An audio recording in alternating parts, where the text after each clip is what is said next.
அன்பும் பண்பும் பாசமும் நேசமும் நிறைந்த நட்புகளுக்கும் உறவுகளுக்கும் என் இனிய காலை வணக்கம். இன்று ஒரு குறள். அதிகாரம் 69. தூது. அன்பு அறிவு அறிவார்ந்த சொல்வன்மை இன்றி அறிவார்ந்த சொல்வன்மை தூதுவர்க்கு இன்றியமையாத மூன்று ஆகும். அதாவது அன்பு, அறிவு, அறிவார்ந்த சொல்வன்மை, இத்தகைய மூன்று பண்புகளும் உடையவரே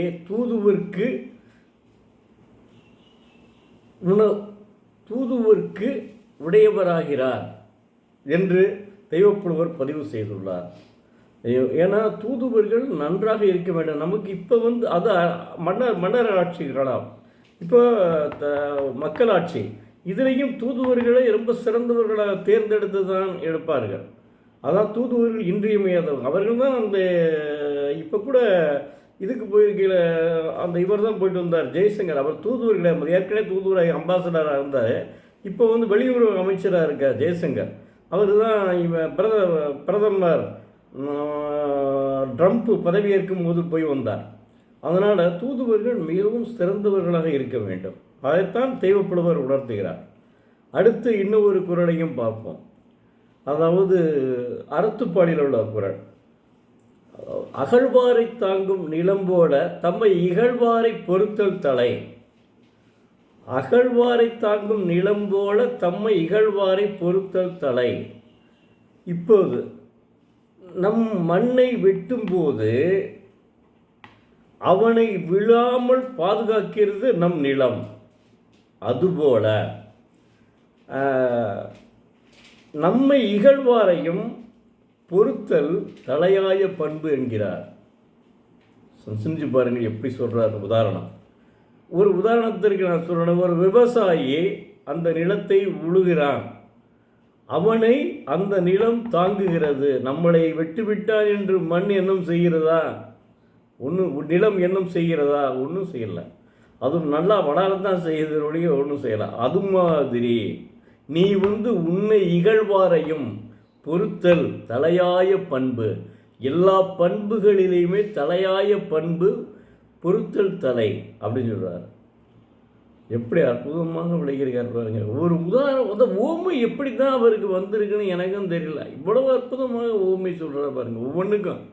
ஒவ்வொன்றுக்கும் ஓமை சொல்லும்போது உண்மையிலேயே நம்ம அப்படியே எனக்கு உண்மையிலேயே உடம்பே பிள்ளரிக்குதுங்க. நான் இறைபக்தியில் கூட இப்படி எனக்கு பிள்ளரிச்சது இல்லைங்க. அவருடைய கருத்தை படிக்கையில் உடம்பே பிள்ளரிக்குது.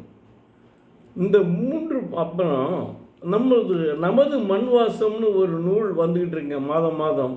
அது நம்முடைய ஆசிரியர் மரியாதைக்குரிய திருமலை அவர்கள் எழுதி வருகிறார்கள். அந்த நூல் இதை நானும் வாங்கிறேன், மாத இதழ். அதில் நம்ம அதில் என்ன சொல்கிறாருன்னா,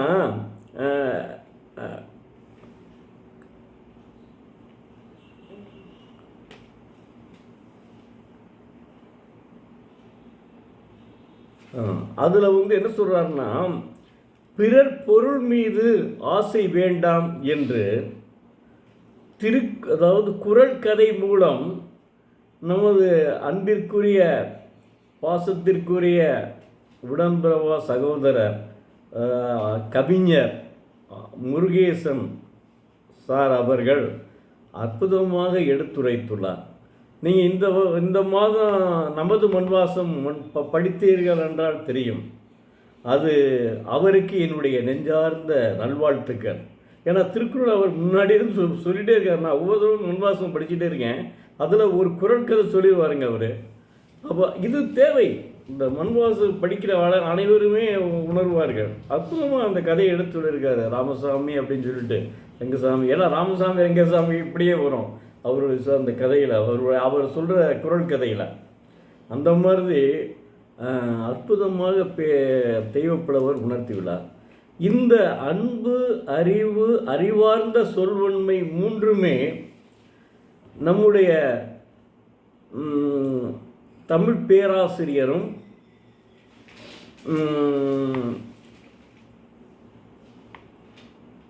திரைப்பட நடிகரும் சின்னத்திரை நடிகரும் பட்டிமன்ற நடுவரும் நகைச்சுவை மன்ற தலைவரும் ஆகிய வணக்கத்திற்குரிய கு ஞானசம்பந்தன் ஐயா அவர்களுக்கு பொருந்தும். அவர்கள் நேற்று இரவு நான் 10 மணிக்கு 10 எப்பவுமே பாட்டு கேட்பேன். ஒரு இது அனுப்பிட்டார், ஒரு யூடியூப்பை. அதை என்னென்னா, நான் ஏற்கனவே வசந்த மாளிகை எனக்கு ரொம்ப பிடிச்ச படம்ங்க. எனக்கு பிடிச்ச படங்கள் நான் நான் படிப்பேனே ஒழிய, ஆனால் அப்போது பொழுதுபோக்கு சினிமா தான். அதனால் சினிமாவை விட மாட்டேன், எல்லா படமுமே பார்த்துருவேன், எல்லா படமும் பார்த்துருவேன். சினிமாவை ஒரு படம் விடவே மாட்டேன், பார்த்துருவேன். அதற்கு எங்கள் வீட்டில் எனக்கு எதிர்ப்பும் தெரிவிக்க மாட்டார்கள். ஆனால் நான் படிச்சிடல கரெக்டாக. அதனால் அவர் அந்த வசந்த மாளிகையை நானே என்ன செய்யணும், என்ன மறுபடியும் இன்னும் போட மாட்டேன்றாங்க. அந்த தொலைக்காட்சியில் போடுவாங்கல்ல, போடவே மாட்டேன்றாங்களே நான் நினைக்கிறது. ஆனால் ரீப்ரிண்ட் எடுத்து இப்போ டிஜிட்டல் மாடலில் போட்டிருக்காங்க. ஏற்கனவே கலப்படம் தான் அதை போட்டிருக்காங்க. அதை பற்றி அப்படியே சினிமா பார்த்தது மாதிரியே ஆச்சு போய். நான் உங்களுக்கும் அனுப்பியிருக்கேன். அவர் யூடியூப்பை பாருங்கள், பார்த்தீங்கன்னா தெரியும்.